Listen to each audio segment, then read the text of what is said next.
大家好，我是美食多 YouTube 黄金3小时。如果是我的铁粉，请给我一个 like。第一次看我的视频，请您静悄悄地给我一个 like。苹果和山楂都是我们日常生活中特别常见的2种食材。苹果是大家都爱吃的一种水果，而山楂其实也是一种水果，只是一般情况下大家都不会直接食用，因为它的口感很酸，不适合直接食用。你知道把苹果和山楂搭配在一起食用有什么作用吗？它们2个搭配在一起，作用非常的厉害，很多朋友都不知道。下面就一起跟着视频来了解一下吧。首先准备适量的山楂，山楂的量可以根据自己的喜好来定，但是尽量不要太多，1小把就可以。我们将山楂表面的灰尘清洗一下。山楂在晾晒的过程中会沾染许多的灰尘和杂质，因此在食用之前一定要清洗一下。新鲜的山楂我们平时也能看到，但是很多情况下都没有看到有朋友直接使用新鲜山楂，因为实在是太酸了。像我们平时看到的都是把山楂做成冰糖葫芦，或者是做成山楂片，又或者像这种晒干的山楂圈，一般用来泡茶喝。清洗干净之后先放入盘中备用。接着再准备一个苹果，把苹果清洗干净。清洗苹果的时候可以加入1勺食盐。苹果不仅好吃，而且它的营养非常的丰富，尤其是苹果皮里面含有较多的果胶和丰富的膳食纤维，营养很好。平时我们在吃苹果的时候，建议大家连皮一起吃。但是苹果表皮许多商家会打蜡或者打农药，那么我们在清洗的时候就要注意，一定要将那表皮清洗干净，因为我们这里用食盐来进行搓洗。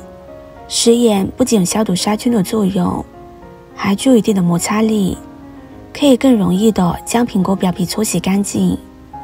用食盐搓洗干净之后，再用清水将它清洗干净。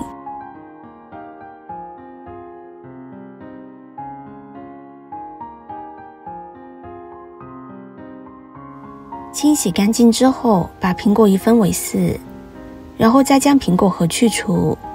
我们吃苹果的时候一定不要吃苹果核，不仅味道不好，而且还比较硬。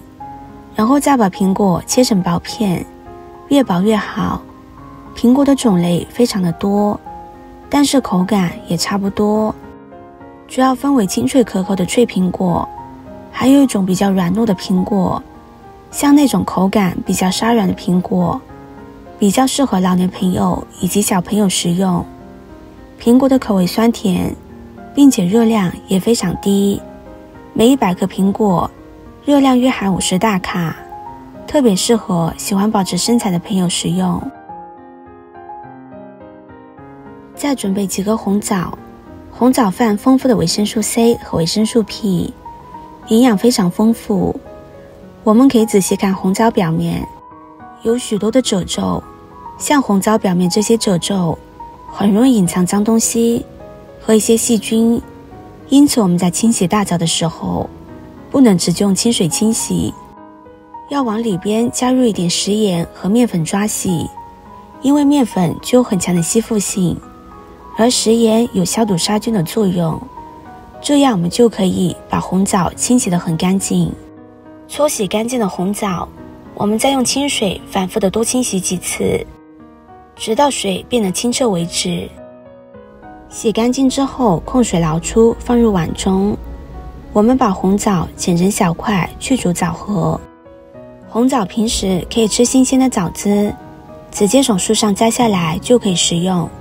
不仅如此，还可以制成蜜枣、熏枣、黑枣、酒枣等，还可以用作枣泥、枣面、枣酒、枣醋等，不仅营养丰富，而且吃法也非常的多。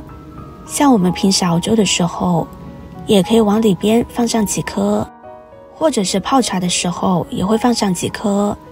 尤其是枣糕，是老年朋友还有小朋友特别喜欢吃的一种点心。煎好之后先放在一旁备用。现在把红枣片还有苹果片倒入锅中，山楂干也加进来，再加入800到1000毫升的清水，水的量一定要一次性加够，中途不要再加水，中途加水会影响口感。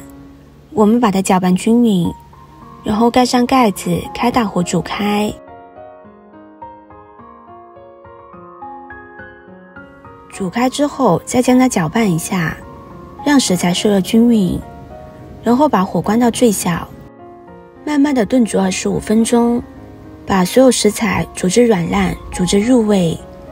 一个红心对你来说只是举手之劳，对我来说可以高兴的睡不着觉。